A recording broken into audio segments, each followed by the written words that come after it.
Good evening दोस्तों आप सभी के लिए। और दोस्तों मुझे उम्मीद है आपकी पढ़ाई जो है दोस्तों अच्छी चल रही होगी, बेहतर चल रही होगी, बेस्ट चल रही होगी। और दोस्तों आपको पता ही है हमारा टॉपिक चल रहा है धातु और अधातु।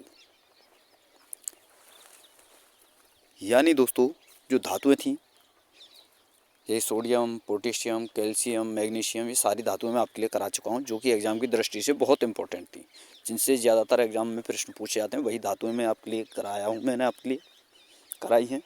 आज हम बात करने वाले हैं दोस्तों अधातुओं के बारे में, और वही अधातुएं करेंगे जो दोस्तों एग्ज़ाम की दृष्टि से इम्पोर्टेंट है। तो चलिए दोस्तों वीडियो को शुरू करते हैं बिना किसी देरी के।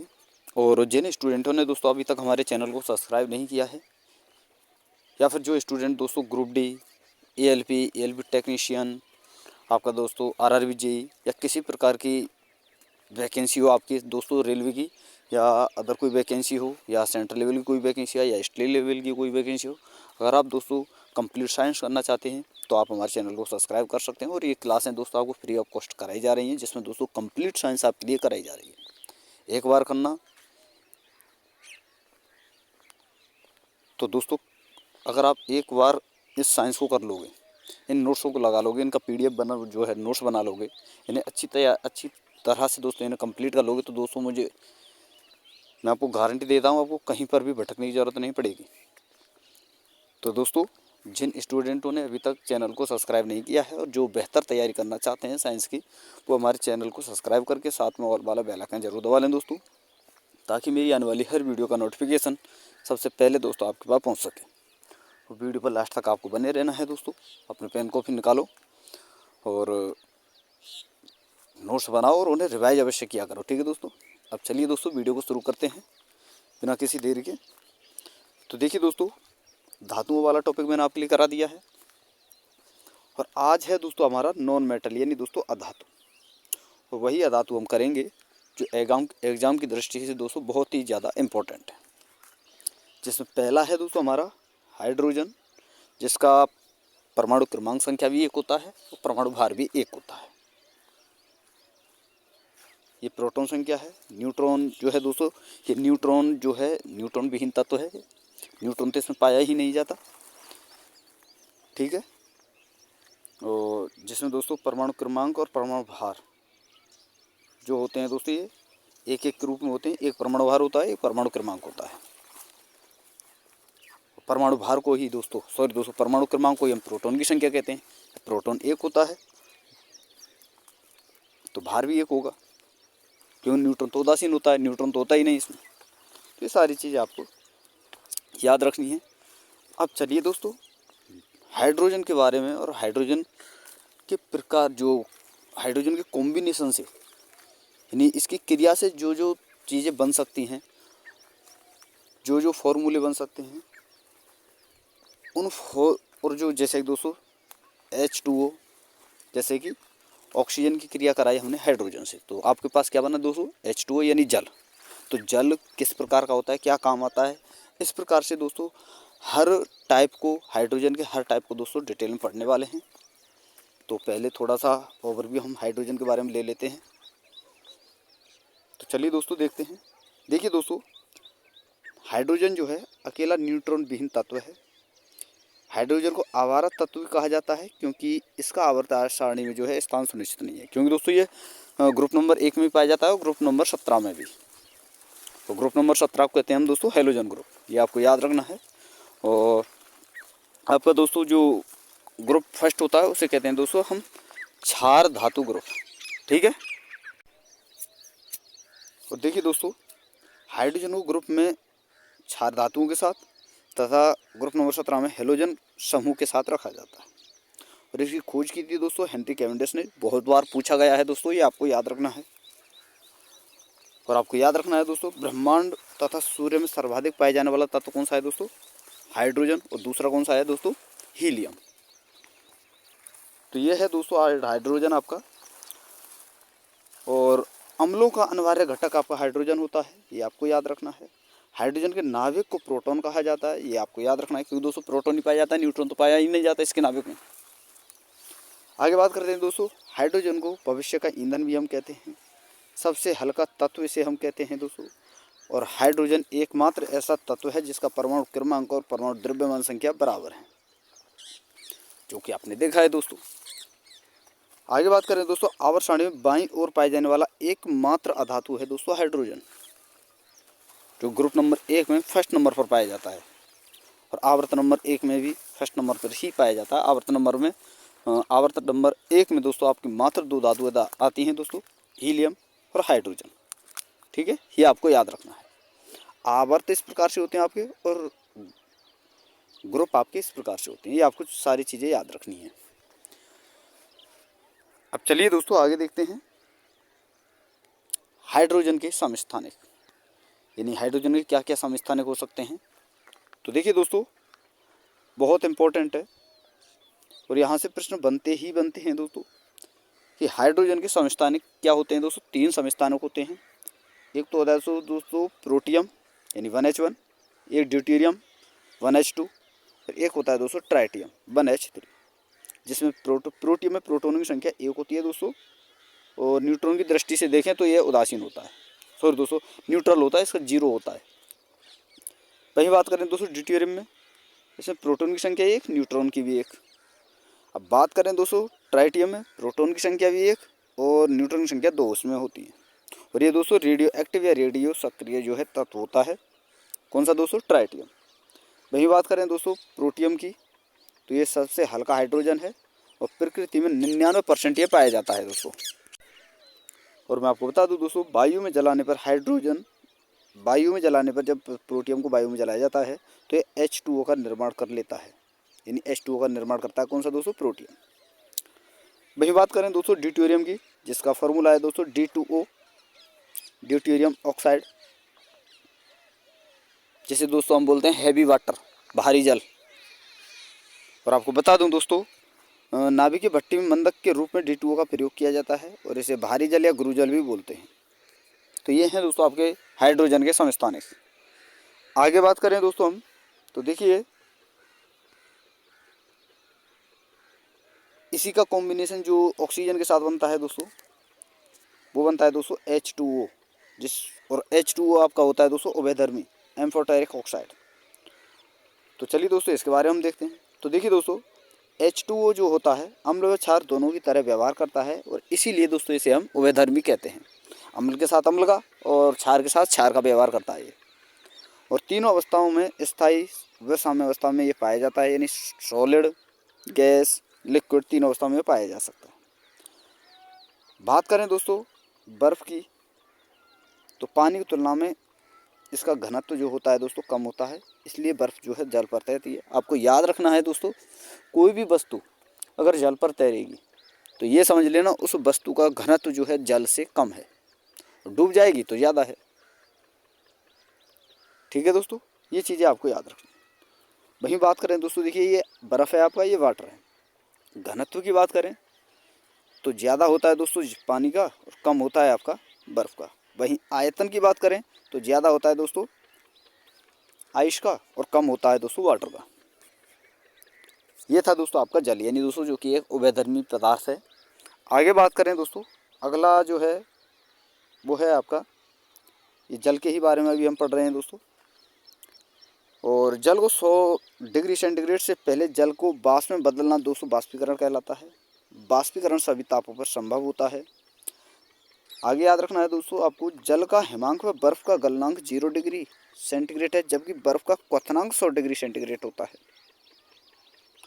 आगे आपको याद रखना है दोस्तों, 4 डिग्री सेंटीग्रेड पर जल का आयतन न्यूनतम होता है और घनत्व अधिक होता है। आयतन कम तो घनत्व ज़्यादा। मान लीजिए देखिए दोस्तों, ये एक ब्लॉक है, छोटा सा ब्लॉक है ये कोई, और ये कि इतना बड़ा ब्लॉक है। इसका आयतन ज़्यादा है, इसका आयतन कम है, लेकिन इसमें अणु दूर दूर होंगे क्योंकि दोस्तों इसमें गैप ज़्यादा है, बहुत बड़ा है, तो बहुत दूरी दूरी तक फैले हुए होंगे। और यहाँ पर ये छोटा है तो इसमें अणु बहुत ज़्यादा पास पास होंगे, तो इसलिए इसका आयतन ज़्यादा होगा, सॉरी दोस्तों इसका घनत्व ज़्यादा होगा, इसका घनत्व कम होगा। ठीक है, अब ये चीज़ें आपको समझ में आ गई होंगी।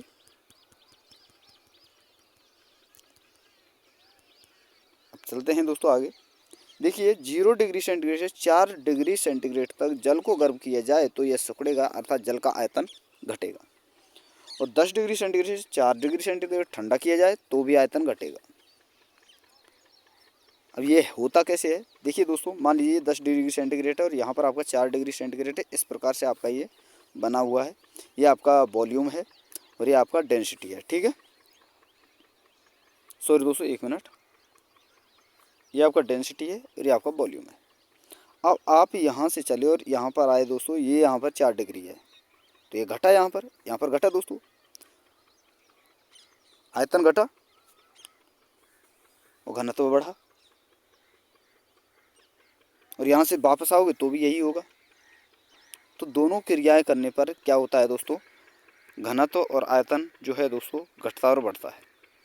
तो आपको याद रखना है दोस्तों, 0 डिग्री सेंटीग्रेड से 4 डिग्री सेंटीग्रेड तक गर्म किया जाए तो भी इसका आयतन घटेगा, और 10 से 4 डिग्री सेंटीग्रेड तक ठंडा किया जाए तो भी इसका आयतन घटेगा। और लास्ट 4 पॉइंट हो तो वॉल्यूम जो होता है दोस्तों घटेगा, और 4 डिग्री सेंटीग्रेड के बीच में आए तो आयतन पहले घटेगा और फिर बढ़ेगा। देखिए पहले इस प्रकार से हम चलते हैं, पहले घटता है, यहाँ पर घट गया, फिर बढ़ता है, फिर घटेगा, फिर बढ़ेगा। तो पहले घटेगा फिर बढ़ेगा। आगे देखें तो दोस्तों, जल को 0 डिग्री सेंटीग्रेड से 10 डिग्री सेंटीग्रेड तक गर्म करें तो पहले आयतन घटेगा फिर बढ़ेगा, और 10 से 0 तक लाएं फिर भी यही उस समय भी दोस्तों पहले आयतन घटेगा फिर बढ़ेगा। तो ये सारी चीज़ें होती हैं। और दोस्तों मुझे उम्मीद है आपको अच्छी तरीके से सारी चीज़ें समझ में आ रही होंगी, नोट्स बनाते चल रहे होंगे। और दोस्तों वीडियो पसंद आ रही हो तो वीडियो को लाइक करते चलें दोस्तों, शेयर करते चलें।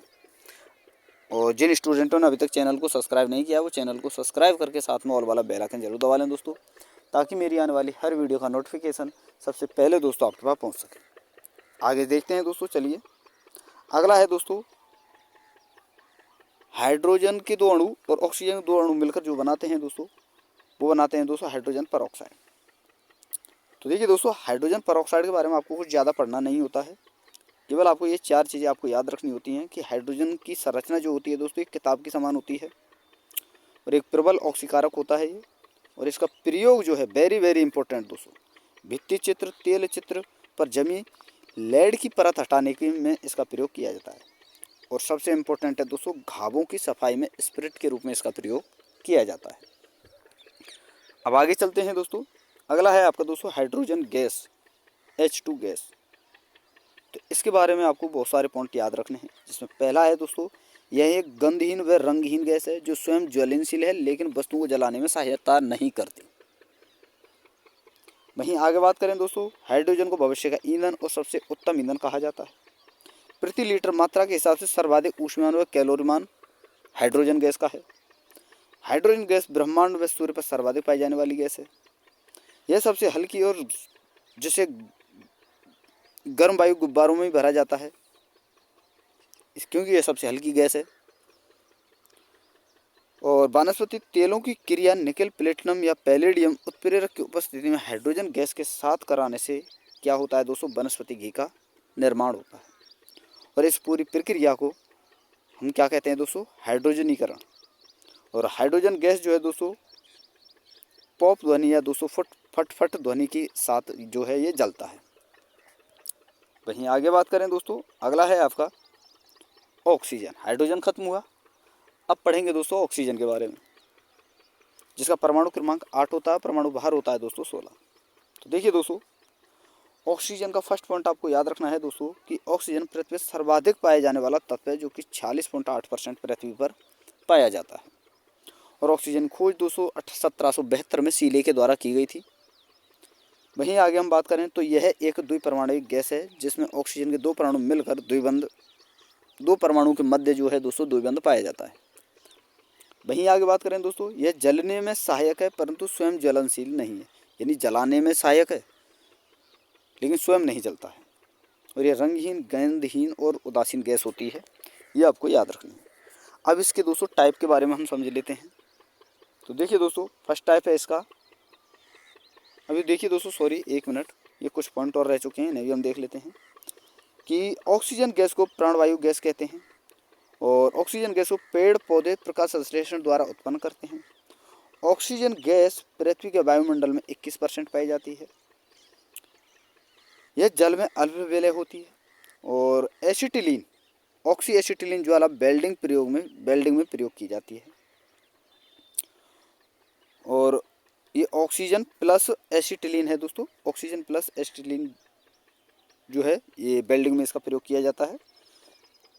वहीं आगे बात करें दोस्तों, ऑक्सीजन अनुचुंबकीय होती है। ऑक्सीजन गैस को जीवन का आधार बोला जाता है। इसका पीएच मान आपको जरूर याद रखना है दोस्तों, 7 होता है। और हाइड्रोजन का भी 7 होता है। ठीक है दोस्तों। और कृत्रिम श्वसन और या गोताखोरों के द्वारा दोस्तों ऑक्सीजन और हीलियम का जो मिश्रण है वो प्रयोग में लिया जाता है। तो ये आपको याद रखना। अब चलिए दोस्तों आगे देखते हैं। 3 जो ऑक्सीजन के अणु मिलकर दोस्तों ओजोन का निर्माण करते हैं, ये आपको पता ही है दोस्तों, जो कि हमारे वायुमंडल में दोस्तों जो परावैंगनिक किरणें होती हैं उनसे हमारे शरीर की रक्षा करती है, ओजोन परत है। लेकिन दोस्तों आज प्रेजेंट में हो क्या रहा है कि जो ये ओजोन परत है इसमें भी छिद्र हो चुका है। और ये किसके कारण होता है दोस्तों? CFC, एक क्लोरोफ्लोरोकार्बन एक गैस है जो दोस्तों आपके प्रतिशीतकों के द्वारा ही इसका जो ये प्रतिशीतक जो होते हैं उनके द्वारा इसका निर्माण होता है CFC का। जैसे कि आपका रेफ्रिजरेटर हुआ, AC हुआ, ठीक है, इनके द्वारा। तो चलिए दोस्तों ओजोन के बारे में हम पढ़ते हैं और सारी चीज़ें आपको याद रखनी है। और दोस्तों कंटेंट अगर आपको पसंद आ रहा हो तो प्लीज़ दोस्तों आप वीडियो को लाइक करते चलें, शेयर करते चलें। और जिन स्टूडेंटों ने अभी तक चैनल को सब्सक्राइब नहीं किया वो चैनल को सब्सक्राइब करके साथ में ऑल वाला बेल आइकन जरूर दबा लें। अब चलिए दोस्तों आगे देखते हैं ओजोन के बारे में। तो इसका फर्स्ट पॉइंट है दोस्तों, एक ऑक्सीजन का त्रिपरमाणुविक अणु अपर रूप है। और ओजोन से दोस्तों सड़ी मछली जैसी गंध आती है। ओजोन गैस की परत लगभग समुद्र तल से 25 किलोमीटर की ऊंचाई पर लगभग दोस्तों यानी समताप मंडल में ये पाई जाती है। ओजोन परत जो है समताप मंडल में पाई जाती है। ओजोन परत सूर्य से आने वाली हानिकारक परावैंगनिक किरणों को रोक लेती है। और ओजोन परत की मोटाई जो होती है दोस्तों उसे डॉप्सन में मापा जाता है। ओजोन के अपघटन के लिए दोस्तों AC, फ्रीज, जेट इंजन के धुएं से निकलने वाले क्लोरोफ्लोरोकार्बन व फ्रियोन अणु जिम्मेदार होते हैं।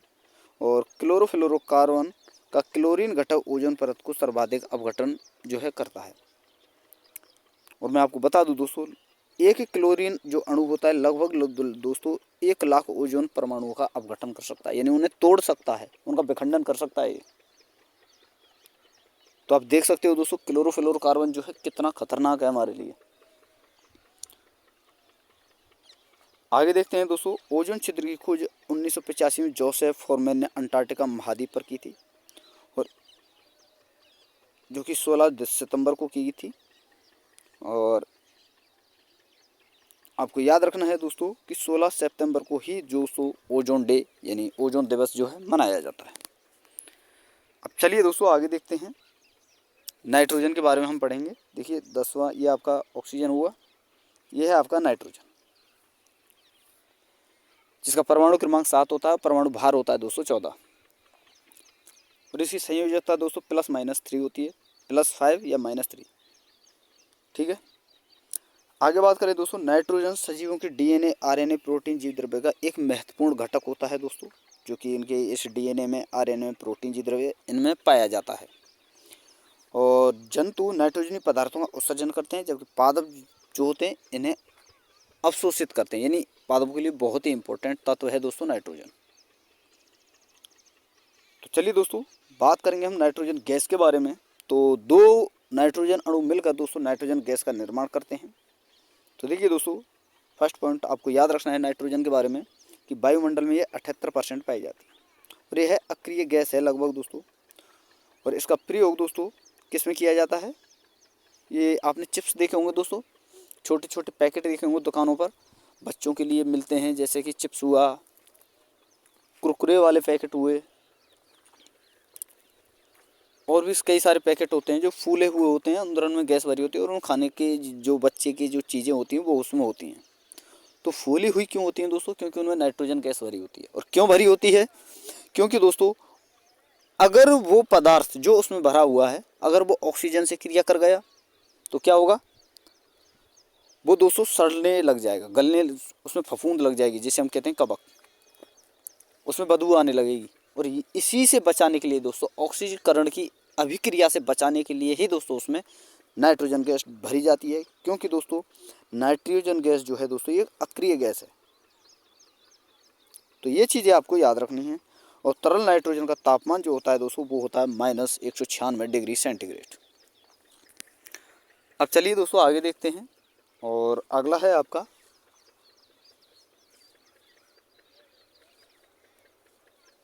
ये रहा दोस्तों,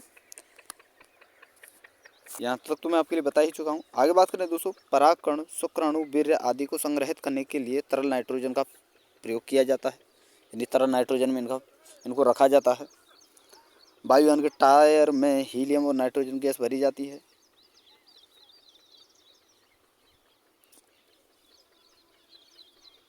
और अगर आगे हम देखें तो दोस्तों फिल्मों में स्टेज पर धुएं व कोहरे का दृश्य या स्वर्ग का दृश्य दिखाने के लिए भी नाइट्रोजन गैस का प्रयोग किया जाता है।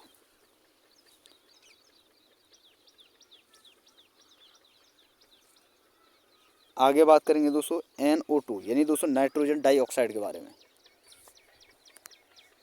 तो ये क्या है दोस्तों, इसके बारे में एक एक पॉइंट को हम डिस्कस करेंगे। तो देखिए दोस्तों, यह अम्लीय वर्षा का घटक होता है दोस्तों, और नाइट्रोजन डाइऑक्साइड वर्षा के जल के साथ मिलकर नाइट्रोजन जो है दोस्तों नाइट्रिक अम्ल का निर्माण करती है। जैसा कि यहाँ पर किस प्रकार से होता है, ये क्रिया है, जैसे कि नाइट्रोजन डाइऑक्साइड हुआ और जल की क्रिया हुई, तो ये मिलकर क्या बनाते हैं दोस्तों, नाइट्रिक अम्ल।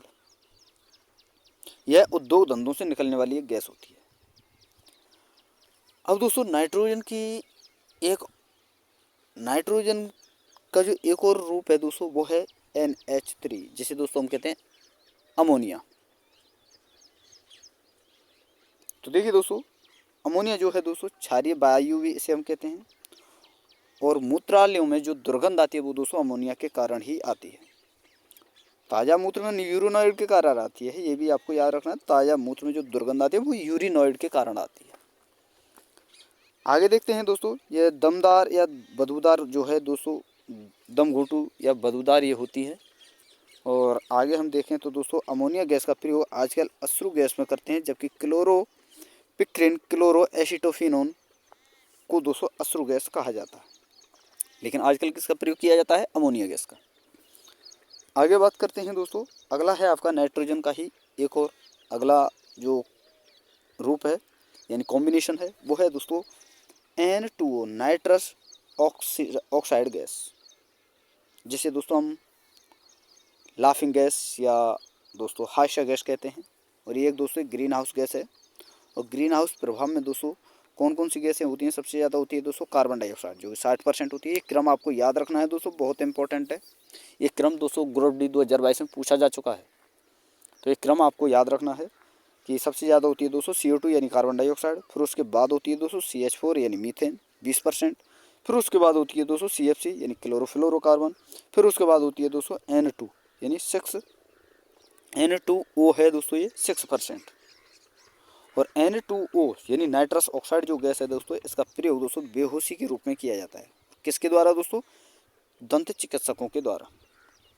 लेकिन सामान्य रूप से जो बेहोशी के रूप में प्रयोग की जाती है वो है दोस्तों आपका क्लोरोफॉर्म CHCl3 जिसे हम कहते हैं। तो चीज़ें समझ में आ रही होंगी दोस्तों, मुझे उम्मीद है कंटेंट भी आपको बेहतर लग रहा होगा। तो वीडियो को लाइक करते चलें दोस्तों, शेयर करते चलें। अगला है दोस्तों, आगे देखते हैं हम, ये रहा दोस्तों NH2CONH2, ये भी दोस्तों नाइट्रोजन का ही एक रूप है, कार्ब एमाइड, जो कि दोस्तों जिसमें नाइट्रोजन, ऑक्सीजन, हाइड्रोजन और कार्बन ये सभी मिलकर इनका एक जो निर्माण करते हैं वो करते हैं दोस्तों कार्ब एमाइड यानी दोस्तों यूरिया का। और यह दोस्तों प्रयोगशाला में पहला बना जटिल पदार्थ है, जिसे दोस्तों बोहलर के द्वारा बनाया गया। तो इसे किसके द्वारा बनाया गया दोस्तों, बोहलर के द्वारा। और यूरिया मूत्र में पाया जाता है, यह एक यौगिक है दोस्तों। और मानव शरीर में यूरिया का निर्माण दोस्तों लीवर के द्वारा किया जाता है।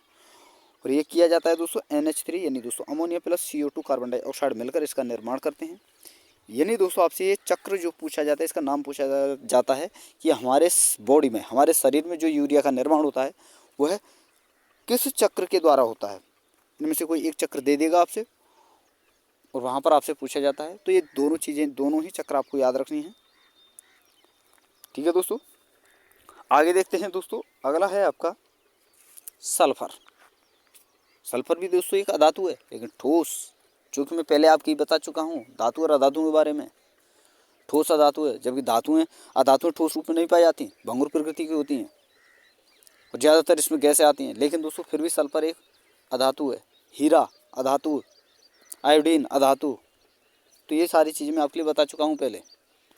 तो देखिए दोस्तों, बात करें हम सल्फर के बारे में, तो सल्फर का परमाणु क्रमांक होता है 216 और परमाणु भार होता है 32।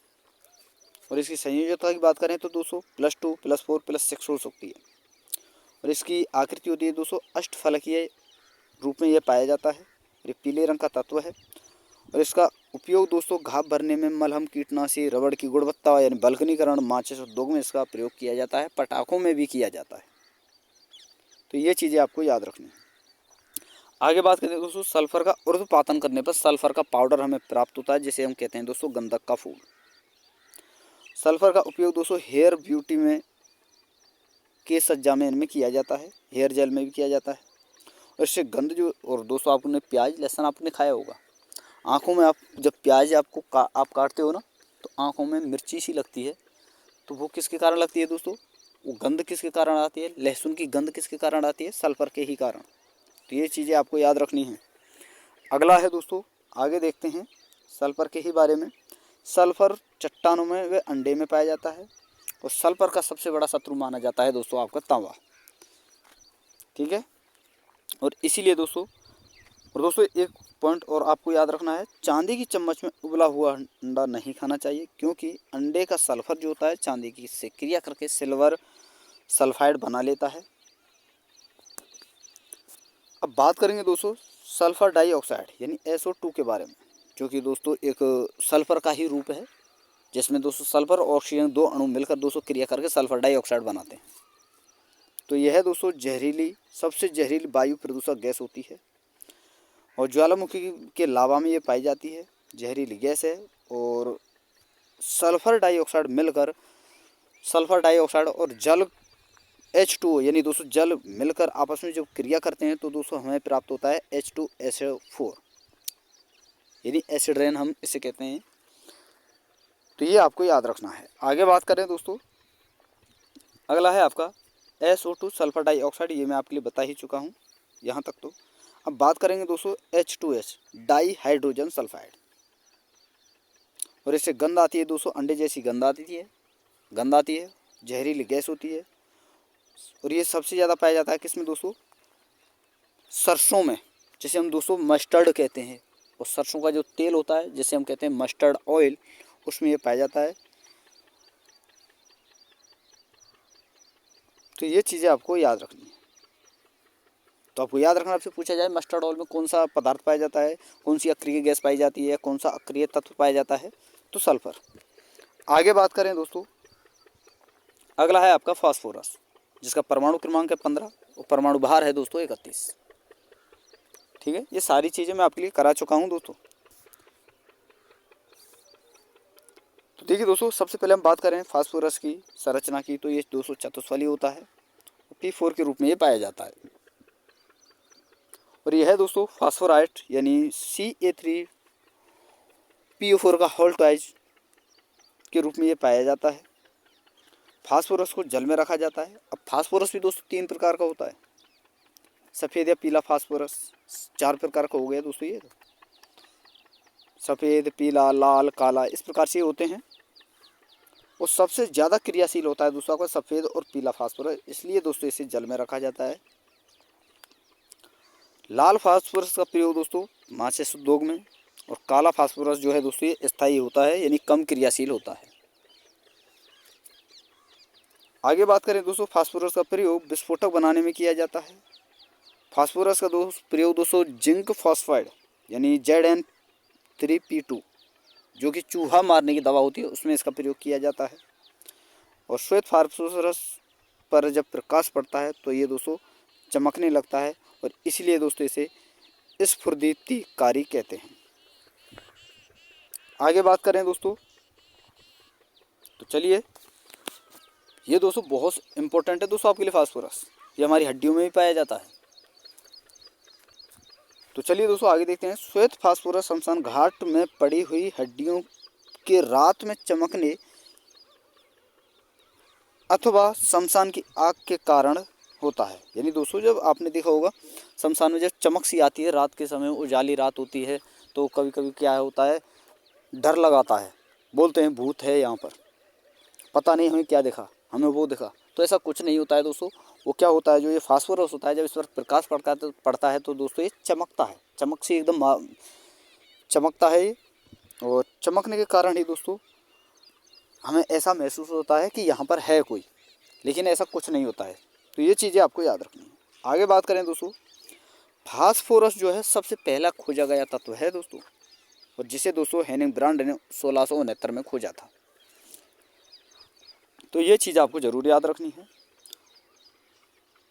ये आप भूल ही जाइए। फास्फोरस शब्द ग्रीस भाषा के फ्रास यानी दोस्तों प्रकाश और फोरस तो यानी दोस्तों धारक शब्द से बना है। आगे बात करें दोस्तों, लाल फास्फोरस का उपयोग दोस्तों माचिस की डिब्बी पर रगड़ने वाले भाग पर किया जाता है। माचिस की तीली चीड़ की लकड़ी से बनी होती है, जबकि तीली के सिर पर रेड लेड व पोटेशियम क्लोरेट आदि पदार्थ जो हैं पाए जाते हैं। आगे बात करें दोस्तों, फॉस्फिन गैस PH3 एक जहरीली गैस होती है जिसमें सड़ी मछली जैसी गंध आती है, और ये किसकी वजह से आती है दोस्तों, फास्फोरस की वजह से। आगे बात करें दोस्तों, श्वेत फास्फोरस को वायु में खुला छोड़ देने पर यह पीला पड़ जाता है। सफ़ेद फास्फोरस को गर्म करने पर यह लाल पड़ता है, यानी लाल फास्फोरस जो है हमें प्राप्त होता है। आगे बात करें दोस्तों, फास्फोरस सिंदूरी और बैंगनी कलर में जो है ये पाया जाता है। अब चलिए दोस्तों आगे देखते हैं कार्बन के अपर रूप और कार्बन के बारे में, जो कि सबसे इम्पोर्टेंट और अहम टॉपिक है आपका दोस्तों इस पूरी वीडियो का। हालांकि सारे के सारे इम्पोर्टेंट हैं, हर चीज़ पॉइंट इम्पोर्टेंट थी दोस्तों, एग्ज़ाम की दृष्टि से हर चीज़ इम्पोर्टेंट रहेगी और हैं।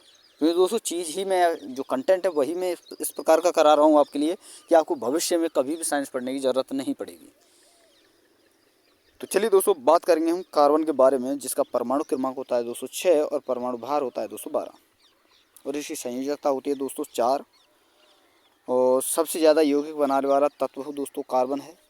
कार्बन और हाइड्रोजन से बने यौगिक दोस्तों होते हैं हाइड्रोकार्बन कहलाते हैं। तो देखिए दोस्तों, और इसमें श्रृंखलन यानी दोस्तों चैन फॉर्मेशन का गुण इसमें पाया जाता है। तो बात करेंगे हम दोस्तों हम कार्बन के अपर रूपों के बारे में, जिसमें पहला है आपका कार्बन मोनोऑक्साइड और कार्बन डाइऑक्साइड। पहले पढ़ेंगे हम कार्बन ऑक्साइड के बारे में, कार्बन मोनोऑक्साइड के बारे में और कार्बन डाइऑक्साइड के बारे में। फिर उसके बाद दोस्तों कार्बन के और भी अपर रूप हैं, जैसे कांच, चारकोल, हीरा, ग्रेफाइट, फुलरीन, ये सभी उन्हें भी हम पढ़ेंगे। तो चलिए दोस्तों देखते हैं, ये रहा दोस्तों आपका कार्बन मोनोऑक्साइड और ये आपका कार्बन डाइऑक्साइड। अब बात करेंगे दोस्तों सबसे पहले कार्बन मोनोऑक्साइड के बारे में। तो देखिए दोस्तों, यह कार्बनों के अपूर्ण दहन से, यह कार्बनिक यौगिकों के अपूर्ण दहन से इसका निर्माण होता है। अधिक विषाक्त यानी जहरीली होती है। सर्वाधिक वायु प्रदूषण करने वाली गैस है। निद्राकारी, दम घुंटू या भ्रामक गैस होती है। साइलेंट सुसाइड के नाम से, या दोस्तों आत्महत्या का आसान तरीका इसे हम कहते हैं। और मीठी नींद में मौत देने वाली गैस हम इसे कहते हैं। इसीलिए दोस्तों बंद कमरे में अंगीठी जलाकर सोने से मृत्यु जो होती है वो इसी गैस के कारण होती है। अब बात करें दोस्तों कार्बन डाइऑक्साइड के बारे में, तो कार्बन के यौगिकों के पूर्ण दहन से दोस्तों कार्बन डाइऑक्साइड गैस का निर्माण होता है। कम विषाक्त होती है। वायुमंडल में CO2 की सांद्रता 0.03% जो है होती है। इससे अधिक होने पर दोस्तों वायु जो है दोस्तों ये जो है प्रदूषित होने लगती है। दम घोंटू है पर निद्रा महसूस नहीं कराती। आग बुझाने वाली गैस जिसे हम कहते हैं। रात्रि में बड़े पेड़ के नीचे सोने पर दम घुटने के लिए कार्बन डाइऑक्साइड गैस जो है जिम्मेदार होती है। तो ये था दोस्तों कार्बन मोनोऑक्साइड और कार्बन डाइऑक्साइड।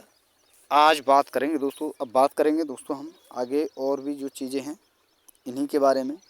देखिए दोस्तों कि कार्बन मोनोऑक्साइड जो गैस होती है सिगरेट के धुएं, वाहनों के धुएं, पेट्रोल, डीजल आदि के दहन से जो है इसका निर्माण होता है। कार्बन मोनोऑक्साइड भी गैस निकलती है, CO2 भी गैस निकलती है। CO यानी कार्बन मोनोऑक्साइड की क्रिया जब हम हाइड्रोजन से कराते हैं तो दोस्तों भाप अंगार गैस बनती है, और नाइट्रोजन से कराते हैं तो दोस्तों वायु अंगार। वहीं बात करें दोस्तों कार्बन डाइऑक्साइड के बारे में, चूने में पानी मिलाने पर निकलने वाली गैस कौन सी ये होती है दोस्तों? Carbon dioxide. सोडा वाटर में पानी पाई जाने वाली गैस कार्बन डाइऑक्साइड। फूली हुई रोटी, ब्रेड, आटा आदि में पाई जाने वाली गैस कार्बन डाइऑक्साइड। प्रकाश संश्लेषण में क्रिया कारक का कार्य करने वाली गैस कार्बन डाइऑक्साइड। श्वसन की क्रिया में उत्पाद के रूप में बनने वाली गैस कार्बन डाइऑक्साइड। तो ये चीज़ें आपको याद रखनी है दोस्तों, और मुझे उम्मीद है दोस्तों कंटेंट जो है दोस्तों आपको पसंद आ रहा होगा। तो प्लीज़ दोस्तों आपसे रिक्वेस्ट है, अभी तक जिन स्टूडेंटों ने चैनल को सब्सक्राइब नहीं किया है वो चैनल को सब्सक्राइब करके साथ में ऑल वाला बेल आइकन जरूर दबा लें, ताकि दोस्तों मेरी आने वाली हर वीडियो का नोटिफिकेशन सबसे पहले आपके पास पहुंच सके। वीडियो अगर आपको अच्छी लग रही है, वीडियो को लाइक करते चलें दोस्तों, शेयर करते चलें। आगे बात करते हैं दोस्तों मार्स गैस के बारे में, जो कि दोस्तों कार्बन का एक ग्रुप है। कार्बन और हाइड्रोजन के 4 अणु मिलकर दोस्तों मार्स गैस का निर्माण करते हैं। तो देखिए दोस्तों, मार्स गैस को बोलते हैं दोस्तों मीथेन गैस। तो देखिए दोस्तों, दलदल की गैस या कीचड़ गैस या कच्छ की क्षेत्र की गैस इसे हम कहते हैं मीथेन गैस को। धान की खेती में पाई जाती है। जुगाली करने वाले पशु, गोबर में पाई जाने वाली गैस इसे हम कहते हैं जुगाली। जब पशु जुगाली करते हैं तो आपने देखा हो दोस्तों, गांव में रहने वाले जो स्टूडेंट हैं उन्होंने देखा हो दोस्तों, पशु जो हैं जब अपने मुंह को चलाते हैं बैठे बैठे तो उनके मुंह से झाग निकलने लगते हैं। तो वो किसके कारण होता है दोस्तों? मीथेन गैस के कारण। गहरे कुएं, नाली, खाई, खदान, सीवेज, मल लाइन में मीथेन गैस पाई जाती है, जो श्रमिकों की मौत का कारण बनती है। आगे बात करते हैं दोस्तों, चलिए, कि CH4 यानी मीथेन बनाने वाले बैक्टीरिया जो हैं दोस्तों मेथेनोजन बैक्टीरिया कहलाते हैं। और CH4 से बनने वाली गैस दोस्तों CNG, LNG, बायोगैस, गोबर गैस, जैव गैस, ये सभी होती हैं। तो बात करेंगे दोस्तों हम LPG के बारे में, जिसे हम कहते हैं दोस्तों लिक्विड पेट्रोलियम गैस। तो इसके बारे में 3 चीज़ें आपको याद रखनी है दोस्तों। एक तो रसोई गैस इसे हम कहते हैं। इसका प्रमुख घटक है दोस्तों ब्यूटेन और प्रोपेन। आइसोब्यूटेन भी होता है, और इसमें रिसाव का पता लगाने के लिए दोस्तों एथाइल मरकैप्टन जो है मिलाया जाता है। तो ये है दोस्तों आपका LPG। अब बात करें दोस्तों CNG के बारे में, तो इसे कहते हैं दोस्तों हम कंप्रेस्ड नेचुरल गैस, यानी संपीड़ित प्राकृतिक गैस। सबसे हल्का ईंधन होता है। प्रमुख गठन इसका दोस्तों मीथेन होता है, कम प्रदूषण करती है। और सबसे पहले इसका प्रयोग जो किया गया था दोस्तों वो किया गया था दिल्ली में।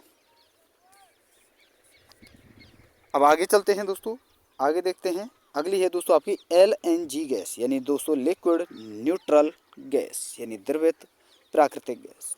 तो यह दोस्तों द्रव अवस्था में अदहनीय होती है, और इसका फर्स्ट प्रयोग दोस्तों केरल में किया गया था, इंडिया में। और यह दोस्तों अब तक का सबसे अच्छा और हल्का गैसीय ईंधन है। और इसे दोस्तों 162 डिग्री सेंटीग्रेड पर लगभग दोस्तों 600 गुना तक सिकोड़ा जा सकता है। तो ये थी दोस्तों आपकी LNG गैस। अब बात करते हैं दोस्तों गोबर गैस के बारे में, जैसे हम दोस्तों बायोगैस या जैविक गैस भी कहते हैं। तो देखिए दोस्तों, सड़े गले पदार्थ प्लस में मेथेनो बैक्टीरिया जीवाणु मिलकर और गोबर मिलकर जो है दोस्तों ये बायोगैस का निर्माण करते हैं, गोबर गैस का निर्माण करते हैं, जिसे हम दोस्तों जैविक गैस भी कहते हैं। और गोबर गैस के घटक आपको देख ही सकते हैं दोस्तों, मीथेन और CO2, ये इसके प्रमुख घटक होते हैं। अब चलिए दोस्तों आगे देखते हैं हम कार्बन के अपर रूपों के बारे में। देखिए दोस्तों, कार्बन को अपर रूपों के आधार पर हम देखें तो इसे दो अपर रूपों में बांटा गया है। एक तो क्रिस्टलीय यानी दोस्तों निश्चित संरचना वाले होते हैं, एक अक्रिस्टलीय जो कि दोस्तों अनिश्चित संरचना वाले होते हैं। निश्चित संरचना में आपको याद रखना है दोस्तों हीरा, ग्रेफाइट और फुलरी। और अनिश्चित संरचना में आपको याद रखना है दोस्तों कोयला, कोक, काजल, चारकोल, लकड़ी का कोयला, जानतव्य कोयला, यानी जंतुओं की हड्डियों से बना जो चारकोल होता है दोस्तों उसे कहते हैं हम जानतव्य चारकोल। तो चलिए दोस्तों एक एक करके इनके बारे में हम पढ़ते हैं। देखिए दोस्तों, कोयला जो होता है, कोयले के बारे में आपको ये चीज़ें ज़रूर याद रखनी है। कोयला जो होता है दोस्तों ये जीवाश्म ईंधन होता है, इसे हम दोस्तों काला सोना कहते हैं। और कोयला दोस्तों 4 प्रकार का होता है, पीट, लिग्नाइट, बिटुमिनस और एंथ्रेसाइट। स्पीड जो है दोस्तों सबसे बुरा वाला होता है। लिग्नाइट में जो है कार्बन जो है दोस्तों 50 से 60% पाया जाता है, बिटुमिनस में 70 से 85 और एंथ्रेसाइट में 90 से 98% पाया जाता है, जो कि दोस्तों सबसे बेस्ट कोयला माना जाता है। ठीक है दोस्तों, अब चलिए दोस्तों बात करते हैं इसके अपर रूपों के बारे में। तो हम पढ़ेंगे दोस्तों सबसे पहले हीरा, ग्रेफाइट और फुलरीन के बारे में। यह आपका हीरा है दोस्तों, यह आपका ग्रेफाइट है, यह आपका फुलरीन है। तो देखिए दोस्तों, सबसे पहले हम देखें हीरे के बारे में। तो देखिए दोस्तों, यह प्रकृति का सबसे कठोर पदार्थ है। यह कार्बन की सबसे शुद्ध अवस्था होती है और ये दोस्तों sp3 संस्करण में पाया जाता है और इसके बंध कोण का मान होता है दोस्तों 109 डिग्री। और ये दोस्तों बहुत ज़्यादा पूछी जाती हैं ये दोनों चीज़ें, तो ये चीज़ें आपको याद रखनी। और संरचना जो होती है दोस्तों इसकी, ये चतुष्फलीय होती है और हीरे में प्रबल सहसंयोजक बंधों का एक त्रिविमीय जाल होता है। वहीं बात करें दोस्तों ग्रेफाइट की, तो ये मुलायम होता है। और मुलायम किस कारण होता है दोस्तों? वैन डर वाल्स बल के कारण। और ये दोस्तों sp2 संस्करण में पाया जाता है और इसका बंधन कोण जो होता है दोस्तों वो होता है 120 डिग्री और षटकोणीय परतदार ये पाया जाता है। वहीं बात करें दोस्तों फुलरीन की, तो ये भी दोस्तों मुलायम होता है, sp2 संस्करण में पाया जाता है, बंध कोण 120 डिग्री। बात करें दोस्तों इसकी फुलरीन की, तो इसकी संरचना दोस्तों गुंबद या फुटबॉल जैसी होती है। और 660 के नाम से एक फुलरीन है आपका, यह सबसे ज़्यादा स्थायी फुलरीन होता है, जिसकी खोज दोस्तों बैकमिंस्टर फुलर ने की थी। और कार्बन 60 में 32 फलक पाए जाते हैं, जिसमें से 220 षटकोणीय और 12 दोस्तों पंचकोणीय होते हैं। चलिए दोस्तों इसके बारे में कुछ और चीज़ें हैं, उन्हें भी हम देख लेते हैं। हीरे में प्रत्येक कार्बन 4 अन्य कार्बनों से जुड़ा रहता है। इस कारण प्रत्येक कार्बन पर मुक्त इलेक्ट्रॉनों की संख्या 0 होती है। हीरा विद्युत का कुचालक एवं ऊष्मा का सुचालक होता है। हीरे का घनत्व दोस्तों 3.51 ग्राम पर सेंटीमीटर क्यूब होता है और इसका गलनांक होता है दोस्तों 3843। वहीं बात करें दोस्तों ग्रेफाइट की, तो ग्रेफाइट में प्रत्येक कार्बन 3 अन्य कार्बनों से जुड़ा रहता है और इस कारण दोस्तों प्रत्येक कार्बन पर मुक्त इलेक्ट्रॉनों की संख्या 1 होती है। यह ऊष्मा और विद्युत दोनों का सुचालक होता है और इसका घनत्व जो होता है दोस्तों वो होता है 2.2 ग्राम पर सेंटीमीटर क्यूब। वहीं बात करें दोस्तों फुलरीन की, तो इसमें भी दोस्तों प्रत्येक कार्बन 3 अन्य कार्बनों से जुड़ा रहता है और इस कारण दोस्तों प्रत्येक कार्बन पर मुक्त इलेक्ट्रॉनों की संख्या 3 होती है और प्रयोग इसका किया जाता है दोस्तों अति चालक के रूप में।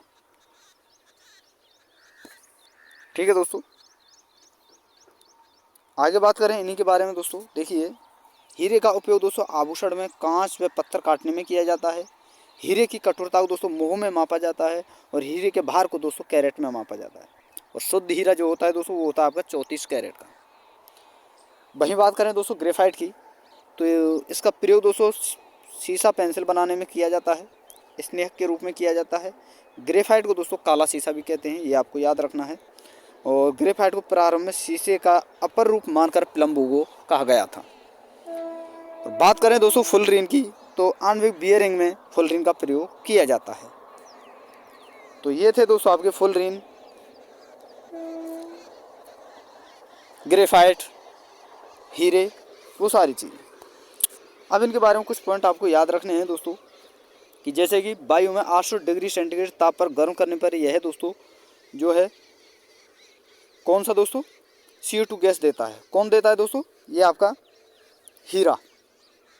और वायु की अनुपस्थिति में अगर इसे 2000 डिग्री सेंटीग्रेड तक गर्म किया जाए तो यह ग्रेफाइट में परिवर्तित हो जाता है। क्या दोस्तों? हीरा। और यह एक्स किरणों के लिए दोस्तों पारदर्शी होता है। अब बात करते हैं दोस्तों सिलिकॉन कार्बाइड यानी SiC, जिसे हम कहते हैं दोस्तों कोवोरेंडम, इसे हम दोस्तों कृत्रिम हीरा भी कहते हैं।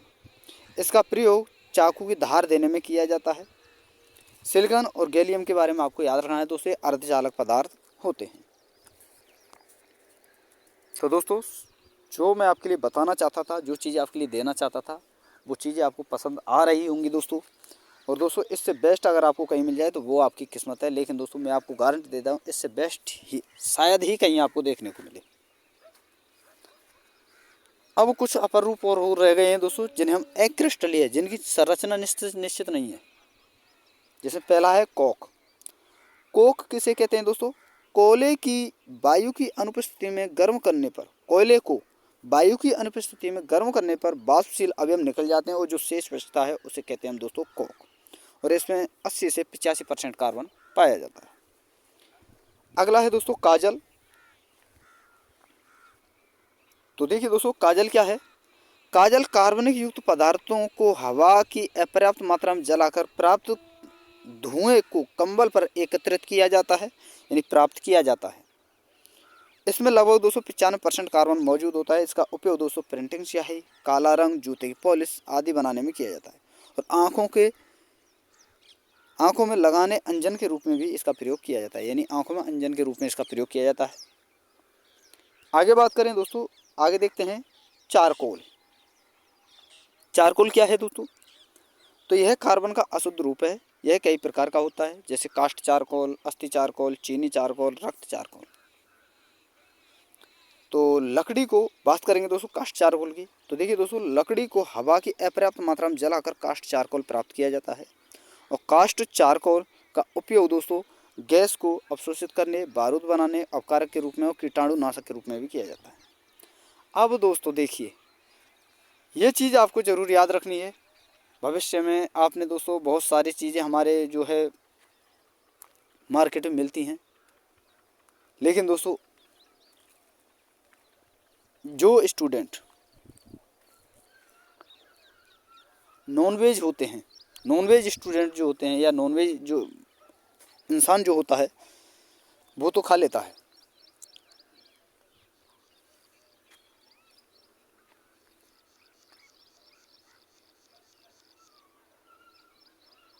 अब दोस्तों देखिए, सबसे बड़ी दिक्कत यहाँ पर होने वाली है, जो इस चीज़ को आपको पढ़ने के बाद ही आपको पता चलेगा। तो देखिए दोस्तों, ये चीज़ क्या है। यह है दोस्तों आपका अस्थि चारकोल।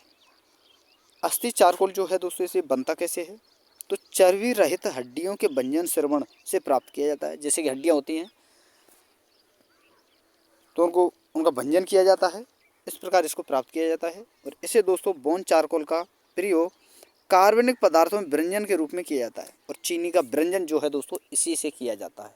और आपको पता है दोस्तों, हमारे इंडिया में सबसे ज़्यादा चीनी की खपत सबसे ज़्यादा होती है दोस्तों शहरी क्षेत्र में। तो आप देख सकते हैं दोस्तों, चीनी का जो भंजन किया जाता है वो किस प्रकार से किया जाता है।